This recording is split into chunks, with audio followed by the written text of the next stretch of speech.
Hey, welcome to Nerd Avengers.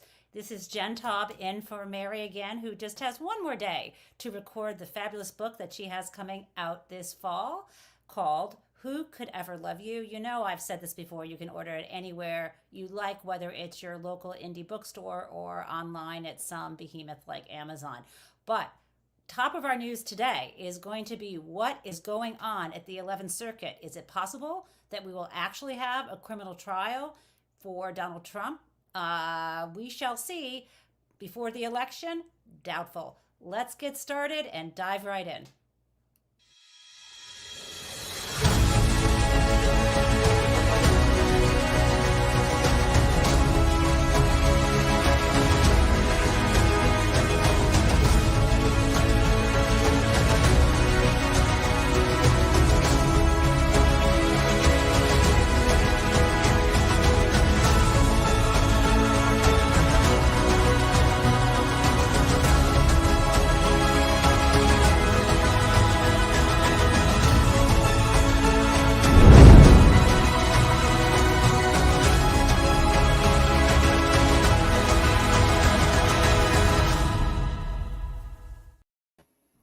Hey guys, it's like old times. We've got like the Brady Bunch practically here. So I want to start with you, Dahlia, you court guru.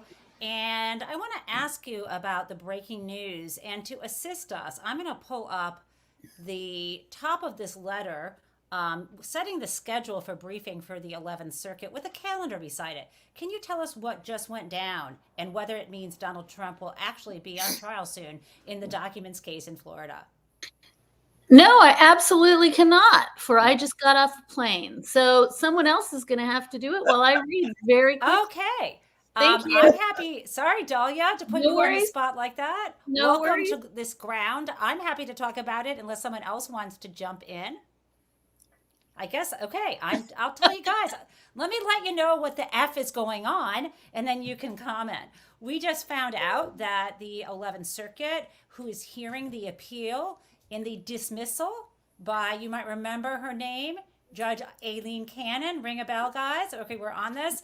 She had dismissed the case against Donald Trump related to his hoarding, keeping those and documents that he should not have that contained very significant national security secrets, as well as the obstruction of justice associated with his hiding and refusing to hand them over. You might remember he had a co-defendant who was named Waltine Nauta, who worked with him at Mar-a-Lago, and that Donald Trump had also shared some documents at Bedminster with people who did not have security clearance. Okay, so that was the case, and we had Judge Cannon down in Florida. We also call her Judge Luce Cannon, who seems to have been appointed by Donald Trump just for the purpose of getting rid of any cases that would be filed, at least in Florida. And Jack Smith had filed the documents case there, most likely because that was probably the venue that would stick, because that's where most of the documents were kept. And Cannon dismissed the case on the grounds, and this is totally cuckoo and without a legal basis, that on the grounds that Is that a legal opinion? Totally cuckoo? well, on the basis that there was a constitutional problem with the way that Jack Smith, the special counsel, was appointed, a problem with the statute itself, and that when Merrick Garland appointed him, this is the theory, that was a violation of what is known as the Appointments Clause. And this means, and this is this batshit crazy idea, this means that the idea that anyone who would be appointed as a special counsel would somehow have to go through a Senate confirmation process. This idea has been rejected year after year after year, dating back to Watergate with a similar statute. But that didn't stop Aileen Cannon from hearing arguments about this and ultimately dismissing the case. Now let's keep in mind where she got a thread of credibility here.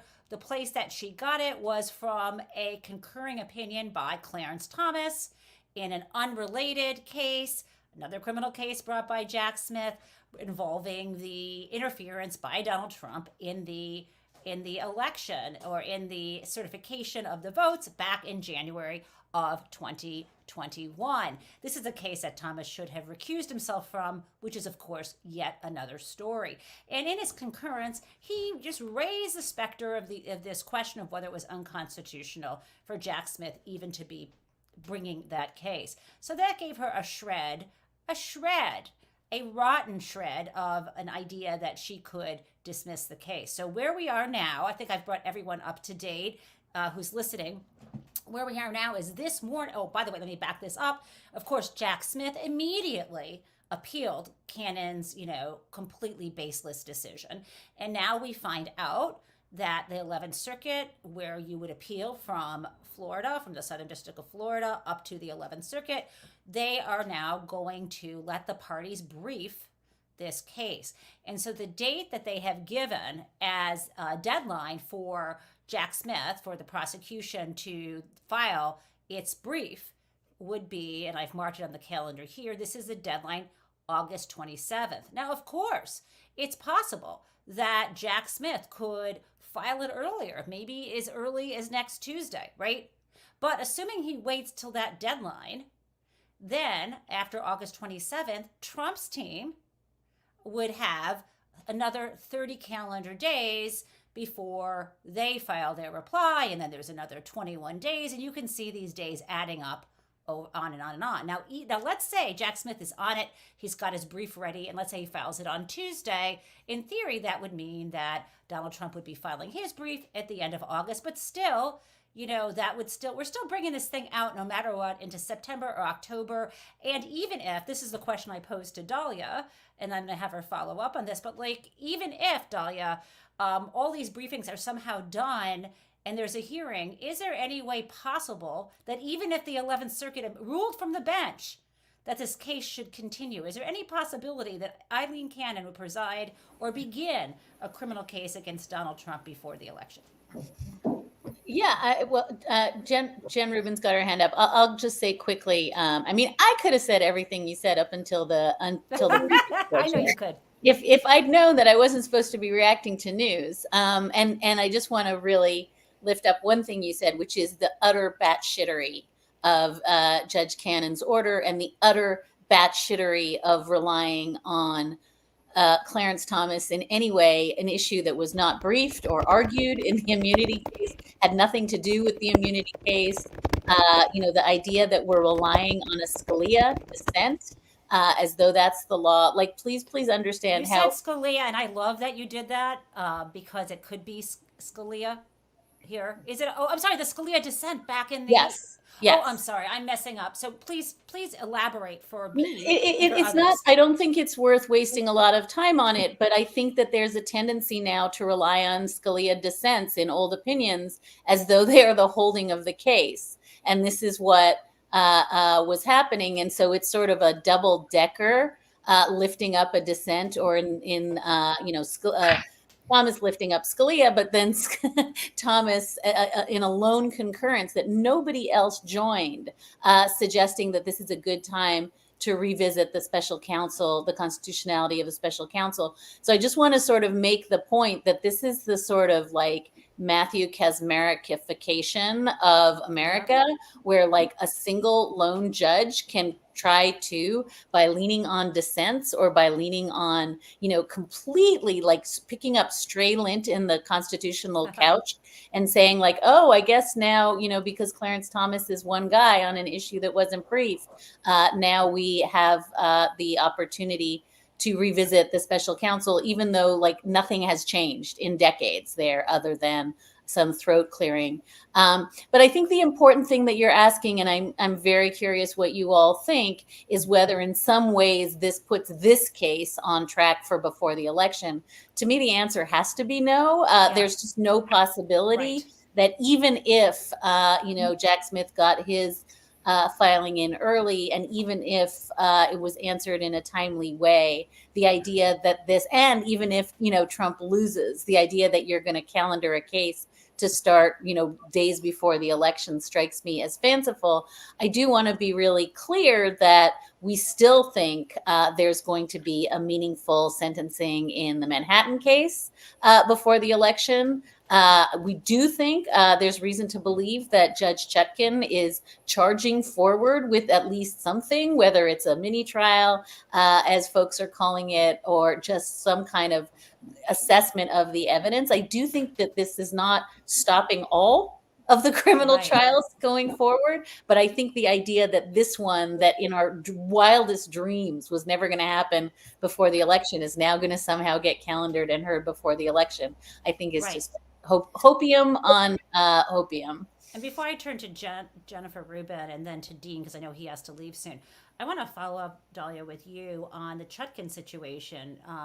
Of course, in your case, you're saying, September 18th or 19th is probably when there'll be the sentencing.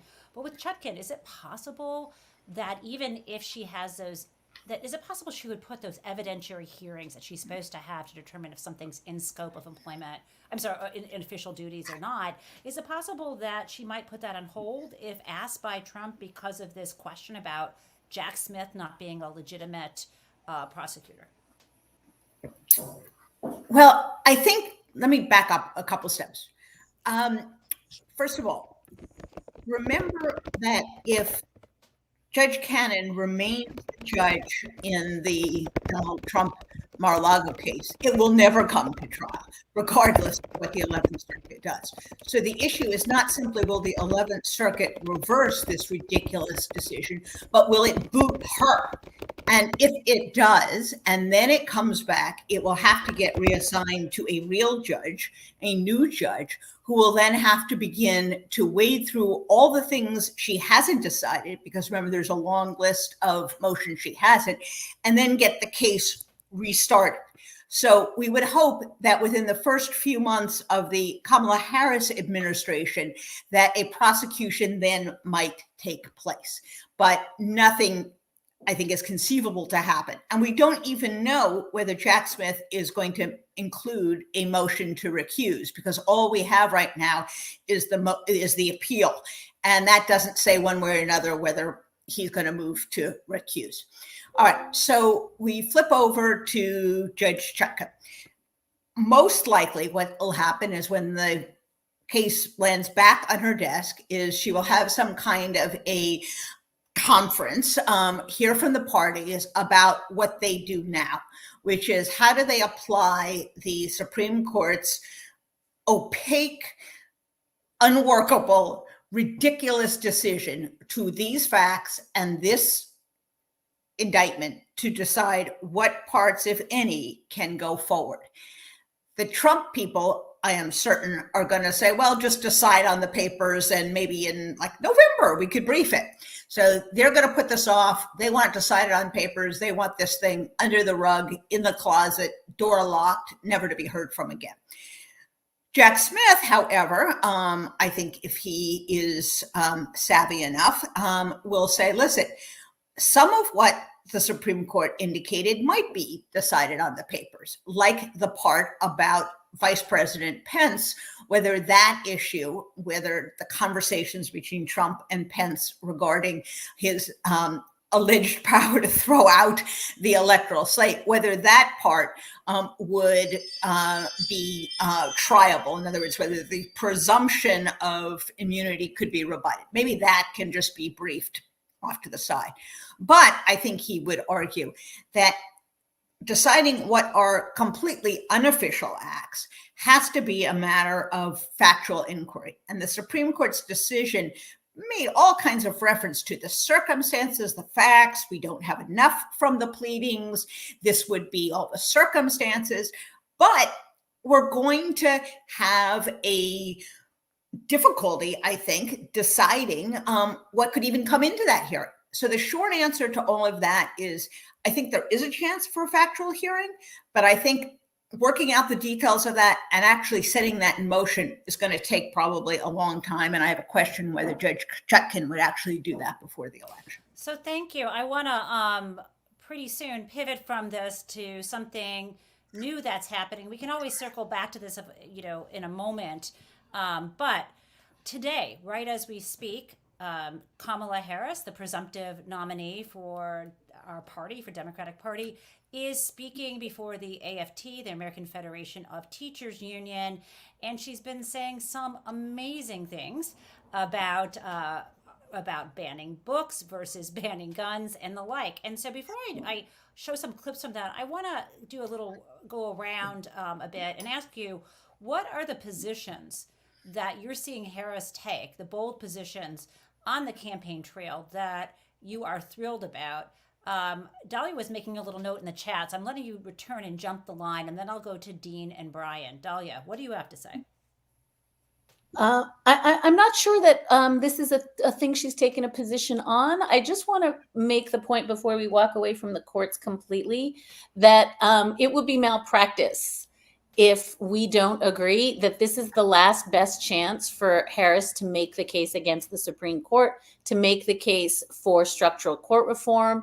The statement that President Biden floated last week about being kind of sort of interested in looking at term limits and ethics reform. I think that Harris has signaled in the past that she is much more willing to have a broader conversation about changing the court in meaningful ways. And we don't need to drill down here into what that could look like. But I think that whereas Biden was absolutely not willing to entertain the idea of adding seats to the court, I think Harris might be, generationally speaking, and having been on the Senate very recently, much more apt to at least entertain that. So I'm just going to sort of close out the sort of bridge between the judiciary, alien canon, and the future of democracy, like all the rest of us, by just making this point that I think that Kamala Harris has a singular opportunity to connect reform of the Supreme Court, focus on the Supreme Court, to Dobbs and what's happened post-Dobbs and what's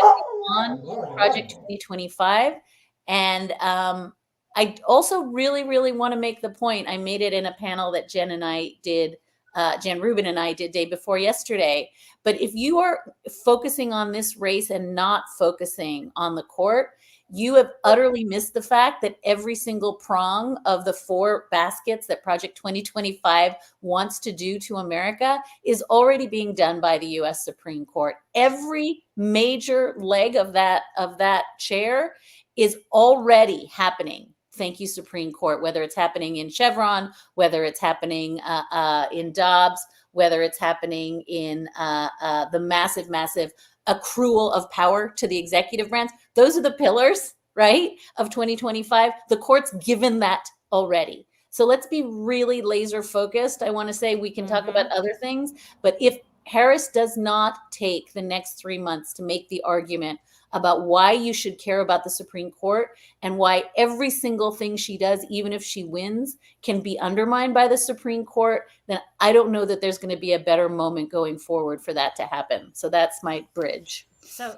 thank you, Dahlia. And Dean, Dahlia was gracious enough to expand my question, not just to narrow it to, she's been on the trail for 2 days. What has she mentioned as her positions? But what do you want to see from her? What are you seeing? I would like to see her first name me Attorney General. I think that's a nice promise at the outset, or Secretary of State, either one, because I'm available for either one. I can take time off from my show to be on the trail doing that kind of stuff. And no, look, I played on my show 2 days ago almost our entire rally from Wisconsin. I had Ben Wickler on, the Democratic State Chair from Wisconsin, who was in the room and said it was electric. The theme, there's not a lot of policy yet. It's going to come out more. The theme I love, and it is, we are not going back. And what Ben Wickler, the Democratic chair, told me something I didn't know, and I'm glad he was on. In Wisconsin. In Wisconsin. She said we are not going back, and the crowd organically began chanting, not going back. That wasn't planned. That was the call and repeat. She just said, we're not going back, and they go, not going back. And what a contrast the week before in Milwaukee, Wisconsin, their Trump rally, the Trump RNC, and what are they chanting? Send them back. Send them back, which is shorthand to move America back to a white male-dominated right-wing Christian version of the country. So right there, it's great. And to Dahlia's point about Supreme Court reform, President Biden mentioned yesterday in his speech something on that. I think you can't have credibility on the issues that we care so desperately about: reproductive freedom, climate change, saving lives from gun violence, democracy, if you're not going to reform the Supreme Court. because they're the one. It's not Congress. It's not Republican Congress who are gutting all of these laws or reversing the law. The Supreme Court is legislating right now, and we have to win that and change it. You can't tell women, I'm going to fight for your reproductive freedom rights when we can pass a federal law, and this Supreme Court can find a way to strike it down. Same thing with gun laws. Same thing with climate change, democracy, the Voting Rights Act. I mean, these people have gutted it for a big part of it. So I think Supreme Court reform is so important. It's just not an issue not everyone gets, because you're connecting A plus B gets to C type of thing. But I think she'll lean into that.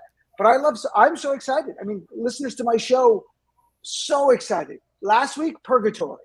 It was like, oh my God, we're going like on the Titanic, and there's a big iceberg. Can someone tell the captain? And even though we like Biden, it didn't matter. Like, there's the iceberg. We know where this is going. And then we're like the band. We're playing. And like, there's an iceberg. Now we move from the iceberg. And this is no disrespect to President Biden, but the energy we felt in the last 4 days is what's going to drive us to winning this election.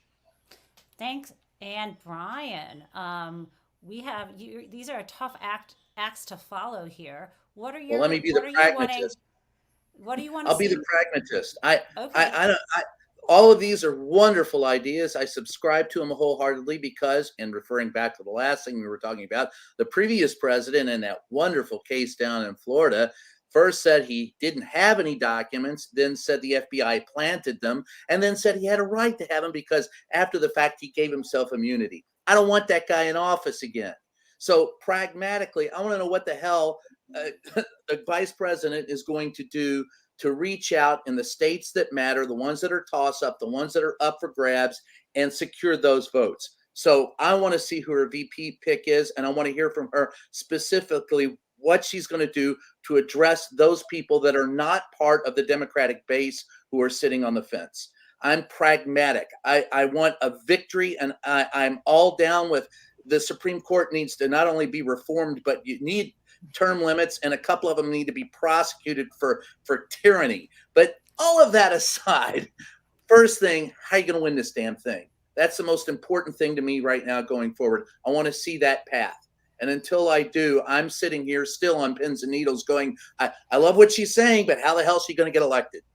Well, that's I'm how not she's worried going to about get it. elected. Part of how she's Okay, going to wait, get hold on elected. One second, Jen. No, she's got to reach out to those people who don't like the Democrats, and she does Well, not. she's already, Brian, I'm going to let Jen talk about what she'd like Well, to hear, but I can only say that in we can talking talk to about the people. polling later. Jen, you're up. Okay. So part of how she wins is saying the only way that we're going to go forward, the only way we're not going to get back is to prevent 2025 from going to effect and to make sure we get rid of the tyranny of the Supreme Court. And if you don't believe in those things, you're never going to vote for her anyway. What you need is excitement. What you need is energy. The people, you can shake your head all you want, Brian, but how about just listening for a second? The way you get people, the way you get people who are on the sidelines, who are independents, are to get people excited about her. And that's what she's already doing. The way she wins is what we've already seen, what she's already talking about. Look at the rally she held in Wisconsin that Dean was referring to. She is telling us how she's going to win. She's going to win with excitement.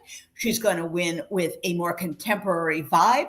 You can't come up with like a list of bullet points on policy issues that are going to get these independents who are on the fence to vote for her. That's not how she's going to win this. She is going to win this by projecting an energy and emotion of fundamental change, of going forward, of inclusivity. Look at her first ad. That's how she's going to win. That freedom ad. And there you go. And that's how she's going to win. This is the white women organizing for here in 2024. It's not really, I'm just taking. She's I'll got to take make that away. those people. She's got to make those people who don't normally the energy I like. Not able. Adam, can you help me make this up? I did it. Sorry. Sorry. Look, I agree with you, Jen. The energy's fine, but and the inclusivity is the message. That's what she's saying. That's what she's saying. Did you listen to her speech in Wisconsin? That's exactly what she's saying. And all those vibes, all the okay, you asked me to listen. You asked me to listen. Let me just finish.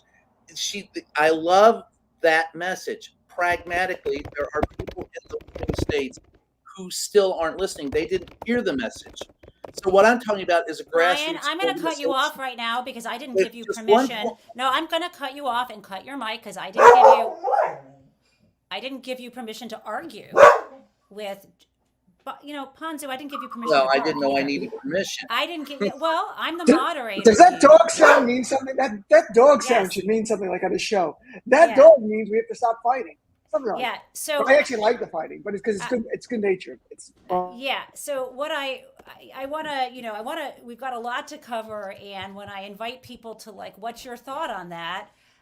It's fine. But when things start to be, contentious, we all want to get along, and so anyway. So what I want to, I do want to hear from you in a second.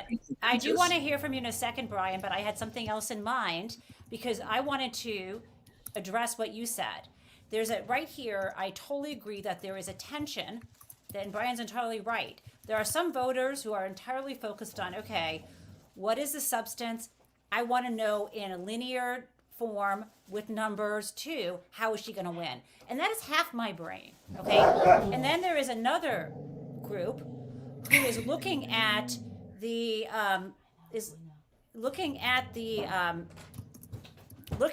sort of voters who are being energized. the dog. And both of these things come together. And I want to ask Adam, so I can take care of the dog, to play Kamala Harris's first ad so we can get a feeling for both the vibe and the message. Go for it, Adam. In this election, we each face a question. What kind of country do we want to live in? There are some people who think we should be a country of chaos, of fear, of hate. But us, we choose something different. We choose freedom. Freedom, freedom, I can't move. Freedom, cut me loose. Yeah. Freedom, freedom, where are you? 'Cause I need freedom too. The freedom not just to get by, but get ahead. The freedom to be safe from gun violence. The freedom to make decisions about your own body. We choose a future where no child lives in poverty, where we can all afford health care, where no one is above the law. We believe in the promise of America, and we're ready to fight for it. Because when we fight, we win. So join us. Go to KamalaHarris.com and let's get to work. I'ma keep on running 'cause the winner don't quit on themselves. So I think Jen Rubin in the chat said that is how she wins. And Brian, 1 second. That actually translates into dollars. I have an old law school friend who was a major fundraiser for Barack Obama, and he's on this now. This is the energy that she brought and the sort of shock and awe, the blitzkrieg of figuring out how to line up the delegates, doing something no one has ever done, taking Democrats out of disarray, the kind of money and independent grassroots efforts that are coming from the energy, that will convince people. I mean, I'm telling you, the numbers that we're seeing early polling with independents turning to her. My family in Michigan, that's a bellwether. They, there isn't, as someone put this out there, and I'm forgetting whose tweet this was. Oh, it was, I think it was Mallory McMorrow, who is the majority whip in the House, I think. She out of Michigan. She is very clear about, in the Midwest, there was an antipathy toward Hillary in 2016 because she was associated with the Clintons, and sort of, she was tainted, and a lot of it was most of it was very unfair. I'm going to say maybe, no one's perfect, but she was not well liked in some of the swing states. It's unfair, but that was the reality. She was associated with her husband. Kamala does not come with that kind of baggage, is my view. Now, Brian, what is your thought? Well, she does come with that. Look, I'm just going to be the pragmatist here. You disagree all you want. I've only covered campaigns for 40 years. I've seen a lot of energy from a lot of candidates. Pragmatically, what she has to do is have feet on the ground, an organization that goes door to door and works. And look, she made the first right move. And I heard you. I want to say back to you. This is going to be a dialogue. No, I'm the moderator. what I want to say back to you is Well- she has feet on the ground. And No. if you look at the numbers, she's been in the race for 2 days. She has signed up over, it was like 34,000 more people to knock doors. That translates into 1 million more doors knocked. She will have boots on the ground. She'll have feet on the ground after all the money comes rolling in. She has been in this campaign for 3 days. But I would like to pivot now to Donald Trump, because he is also on the campaign trail. And there was some breaking news yesterday from the House Judiciary Committee involving Donald Trump. Did he fake it or take a bullet? Did he fake the bullet, take it? Now, I know some people think this is a petty conversation because he was the subject of an assassination attempt, and that is clear. And at the same time, someone else was killed. People were injured by flying debris. I condemn all of it. And it is clear that he is not being truthful. And we hear Chris Wray talk about that. He is the head of the FBI. Let's listen to this. With respect to former President Trump, there's some question about whether or not it's a bullet or shrapnel that hit his ear. So it's conceivable. Although, as I sit here right now, I don't know whether that bullet, in addition to causing the grazing, could have also landed somewhere else. But I believe we've accounted for all of the shots in the cartridges. So let us. Can someone translate that? What is that? What is Christopher Got Wray hit by a actually saying? piece of glass. That's the translation. Tell Brian, I want to hear more. Why do you say that? Because that's what I think too. There's pictures. There's a picture of the bullet whizzing past him, not hitting anything. There's a picture of the shattered glass from his teleprompter, and there is the simple fact that everybody look. I made the joke when this first happened. It had to be a Democrat to take the shot because a Republican wouldn't have missed. The simple fact of the matter is that if you have any training in firearms, that if that had hit his ear, no matter how thinly you slice it, it would have taken a large part of that ear off. And most doctors have agreed to it. They haven't released the information on it. At the same time, he healed remarkably quickly over what supposedly was a bullet wound. So yeah, and when the head of the FBI sits there and says it could conceivably be something else, mm-hmm. If he had definitive information that it wasn't that, he would say definitively he was hit by a bullet. The fact of the matter is that everyone involved in this believes, and there is evidence to show, that perhaps he was hit by a shard of glass or plastic. It cut him. He's now fine. So it was an assassination attempt, not to in any way to dissuade people from or encourage people to say that it wasn't. It wasn't staged. It wasn't a conspiracy to make Donald Trump look like a hero when he wasn't. He just lied, which is what Donald Trump does. And I want to follow up with you, though, on that, Brian, because do you think it's a mistake?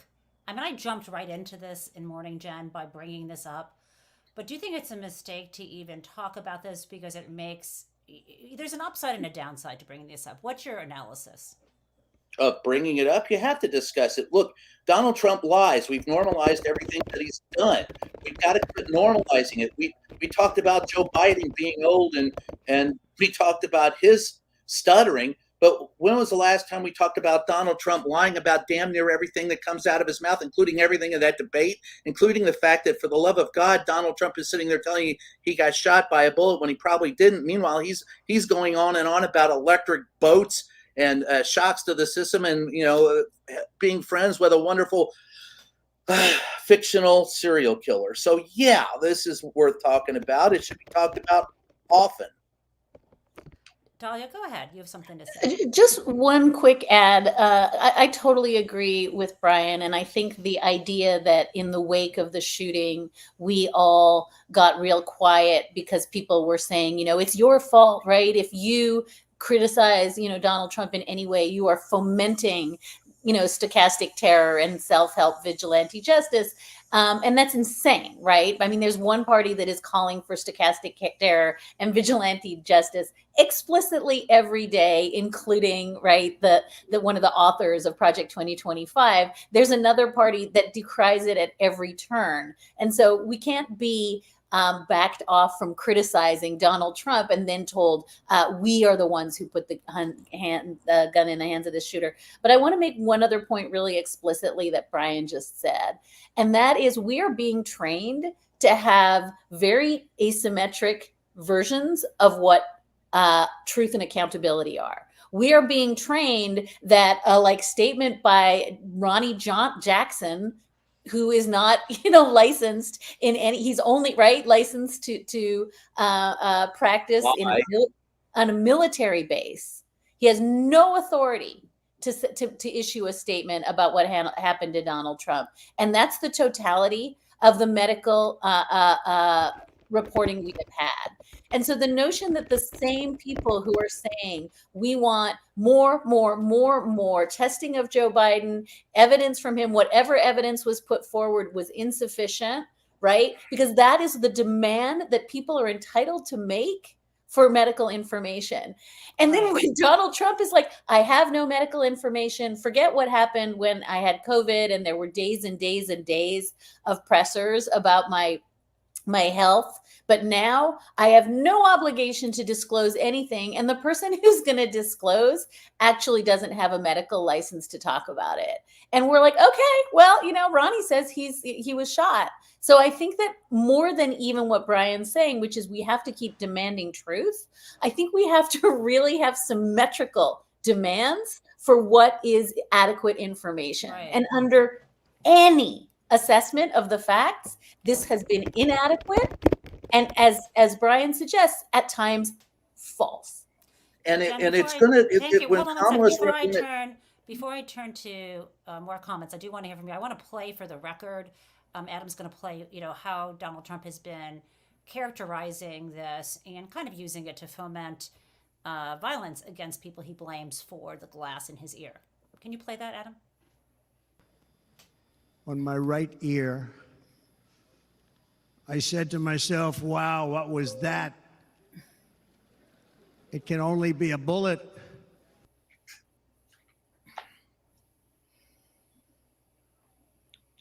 Yeah.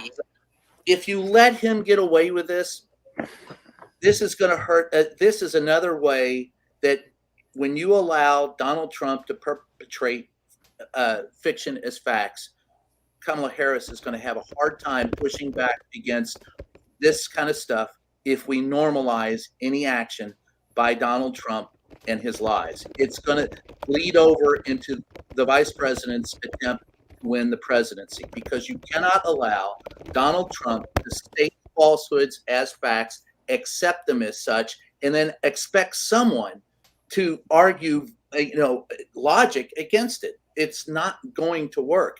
We in the press have to hold him accountable, and the public has to hold him accountable. And Dr. Ronnie Jackson is the same moron, and I was there when it happened, came out into the press briefing room and told us all with a straight face that Donald Trump would live to be 200, when in fact, what he released that day, and Dr. Sanjay Gupta was standing right next to me, looked at it and said, it's obvious he's got heart disease. Look at the calcium content. That's the doctor looking at the results issued by the president, and then Trump denies and lies about it ever since, and we believe the lie. Right. You've so got I want to, Jen, if I can, you can bundle your comments. I want to welcome Waj to the show, who I think was at or is at the AFT, and I'm going to ask him, were you just there? Or are you still there? I just came back last night. Okay. So I want to ask him about that in a moment, but Jen, in addition to his continual lying, he seems to be glitching out. I want to play from his speech yesterday. I think, was it in North Carolina? Here we go.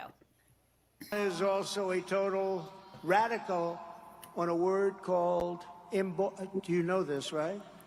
A word called what? Abortion. She's a radical, crazy person.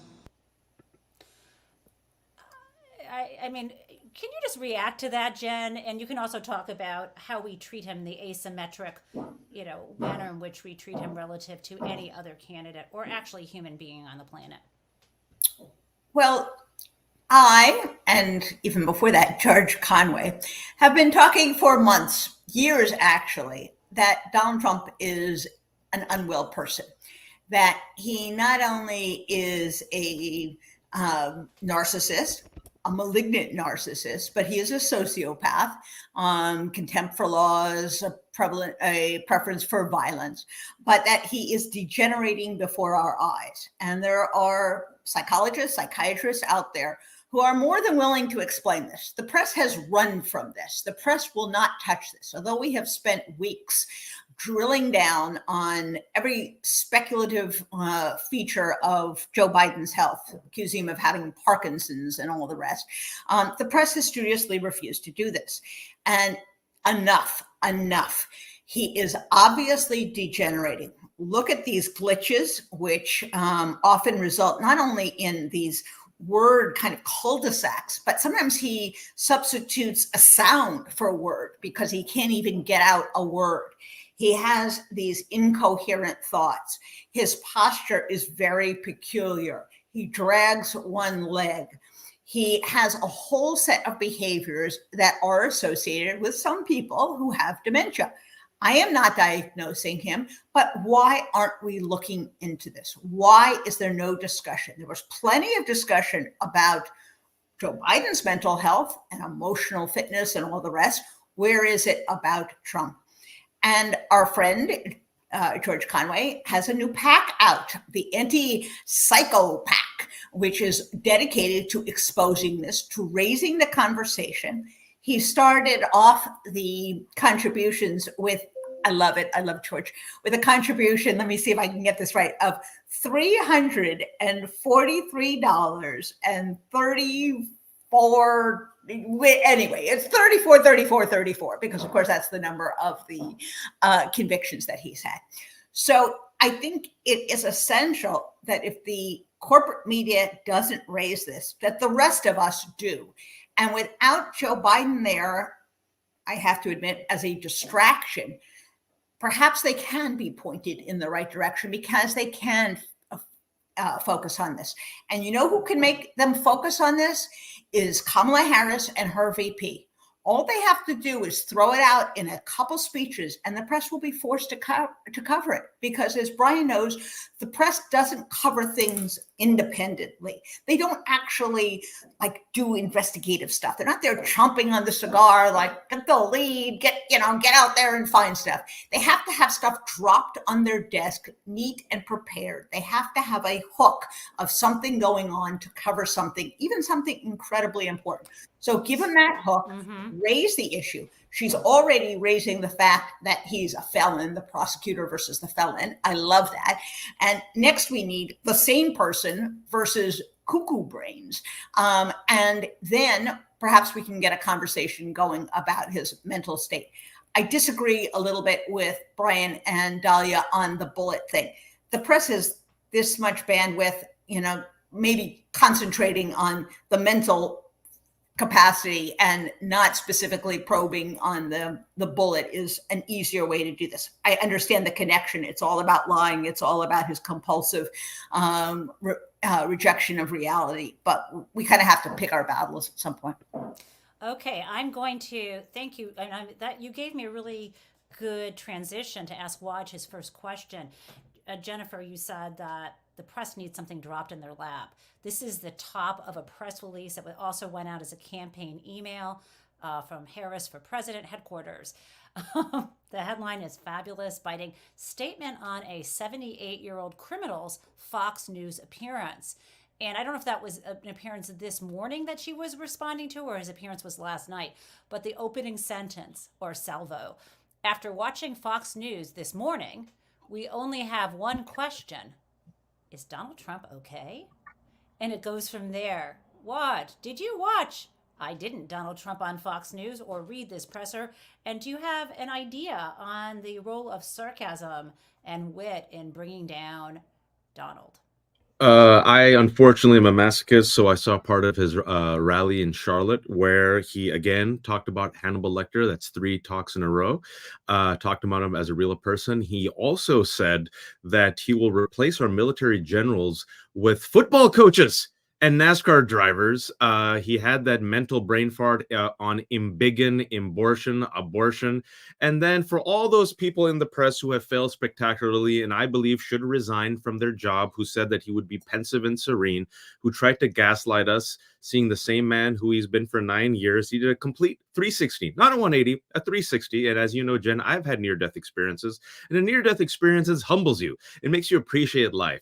Him and his ear survived the assassination attempt, and he went right back to exactly who he was. I love this bold approach by the Harris campaign. I'll tell you that, the reason why I'm wearing this collared shirt was I just spent an hour of my life, because I'm a masochist, 3 against 1 on Piers Morgan's show. It was Piers, Michael Knowles, some RNC person. And I was the only person, they kept attacking me. And I think I did pretty well. The only thing they had, and they didn't have this, but this is the only thing they had, border czar. They played me all these clips, and I kept saying, interesting. In none of these clips, President Biden called her a border czar. In none of these clips has she said she's a border czar. In none of these clips have Democratic Senate said she's a border czar. She's like, the border czar. And so the fact that that's all they have almost a week out from this announcement, Jen, shows you they have nothing. Can you unpack that?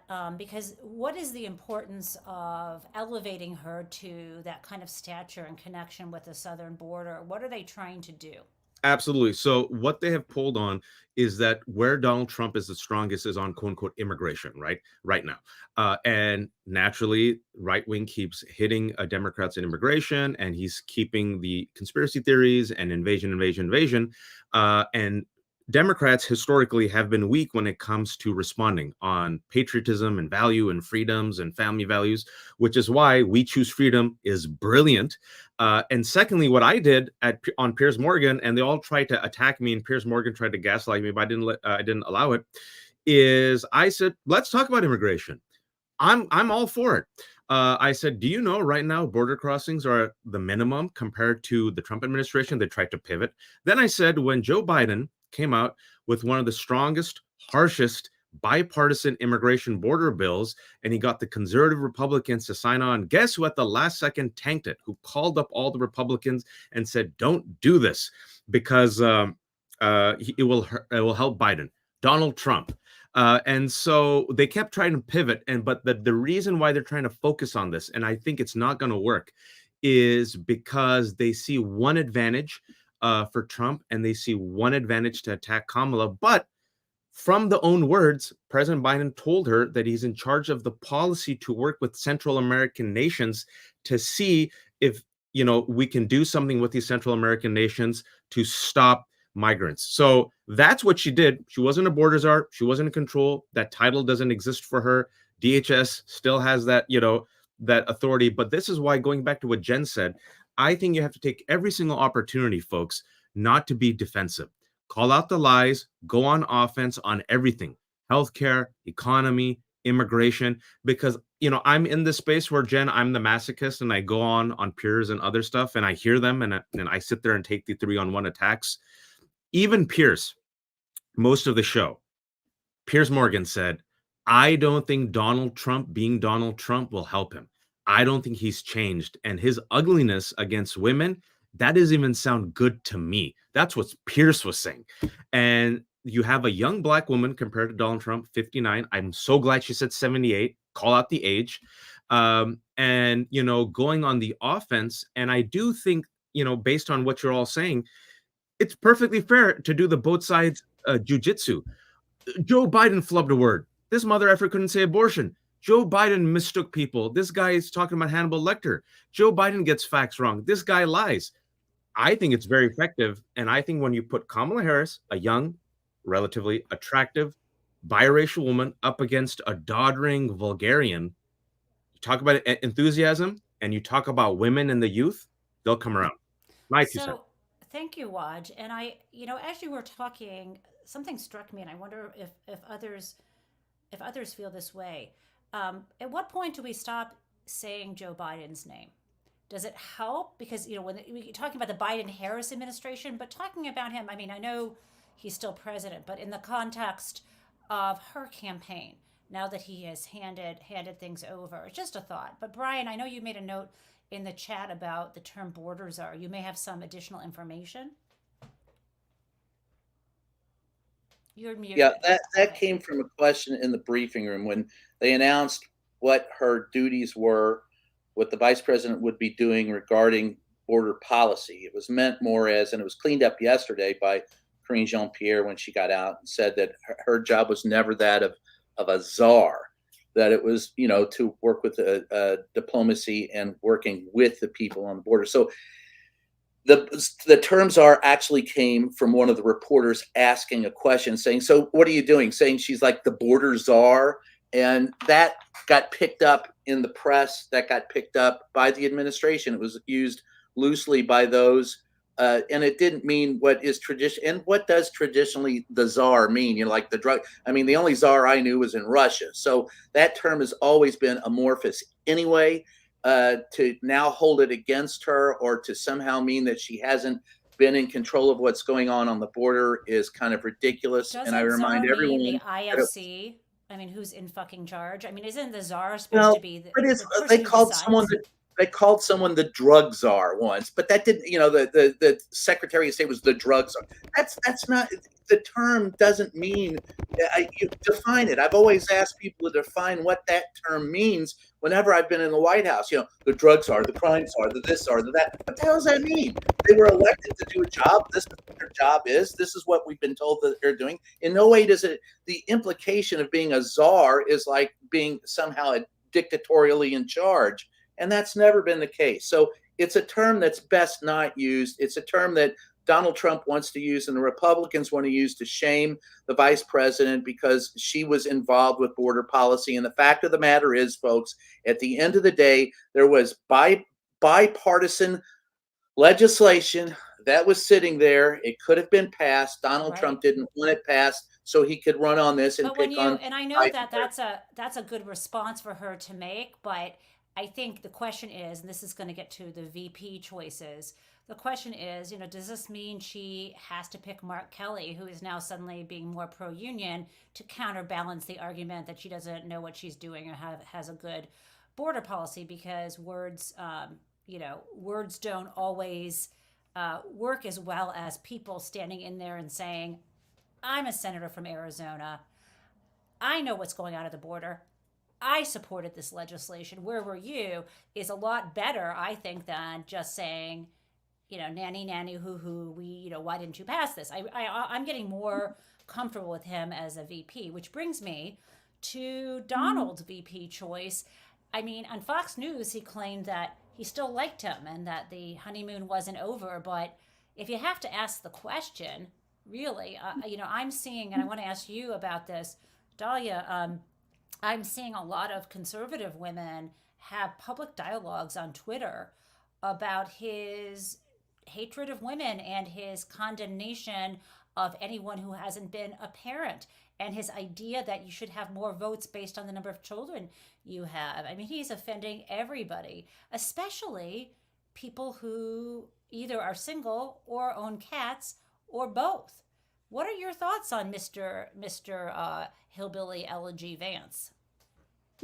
I think I want to circle back to where Brian started us off today, which is, there are two conversations happening right now, and one is a policy conversation, and how is Kamala Harris going to pick off voters, and what is going to change in terms of what feels like an electorate that's pretty fused in place and in a lot of ways doesn't change. There's a second conversation, which is vibes, right?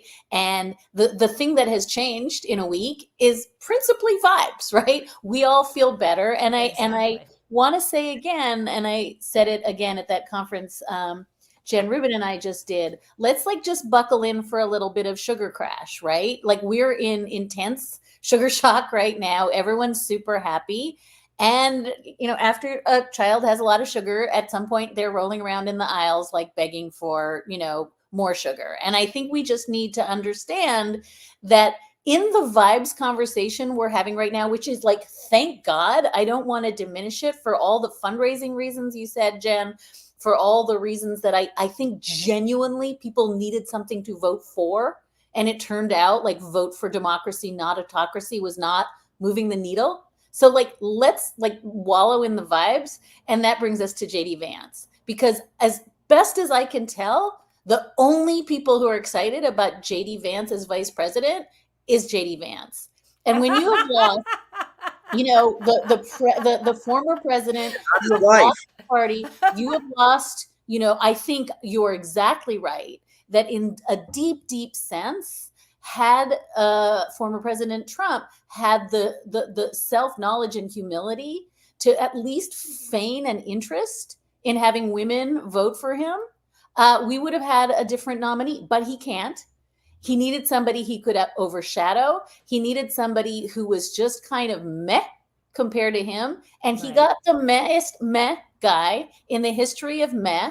And that guy has proceeded to give hopelessly uninteresting speech at the convention. Meh. I just had to say meh. Meh came out. I had to say meh.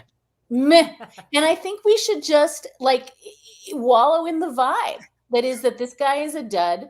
He brings virtually nothing to the ticket. And what he does bring to the ticket, as you've said, is just a long, ugly history of misogyny, of sort of xenophobia and America firstness that I don't know that, I think the xenophobic women hater America firsters kind of already were at their ceiling with Donald Trump. So I'm just not confident that Vance helps him. And I think I just want to also really say this is, and again, I think it's so important. It goes to, are you okay? We have to meet that with respectful disagreement, not with fury, not with shaming, but we have to meet it with, that's fine. I'm super sorry you think that women should stay at home and not work and have broods of children and imperil their lives with miscarriages. I think we just meet that with have you ever met a woman, JD Vance? Can I ask a And question? I think we only have about 2 minutes left. So I'm letting everyone choose one or two words. It could actually be a sentence, but no more, about as we shift from vibes to the next phase of this, where are you getting your hope from? Because it's a hard 100+ days ahead. Watch. Grassroots mobilization, young people, and the fact that we are mobilized in a way I haven't seen in 15 years. Brian, thank you. I just have a question. Has anyone ever seen the AP write a headline before that says that a candidate for vice president did not have sex with a couch? I just want to tell you that's where this is, folks. I did not have sex with that couch. Brian, I was trying to do everything to avoid discussing that, even when Dahlia used the word couch earlier. Jen Rubin, what are your words? Excitement, mobilization, freedom,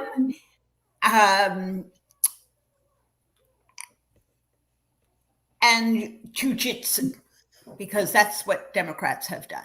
They've made him the old doddering candidate. And Dahlia, you're going to have the last word.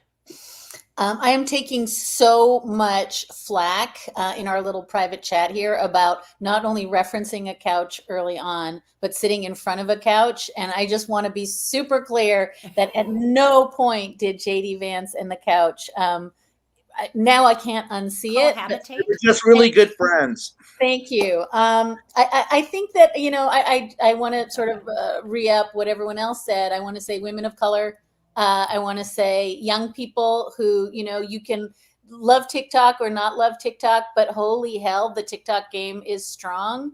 And I think that, for people like me who kind of are like grumpy old grandpas, like shaking fist at couch, there's really something to be said, I think, for what Jan Rubin said, which is excitement, enthusiasm, hope, the sense that we can do something historic that we failed to do last time, but we can only do it if we really, really believe it.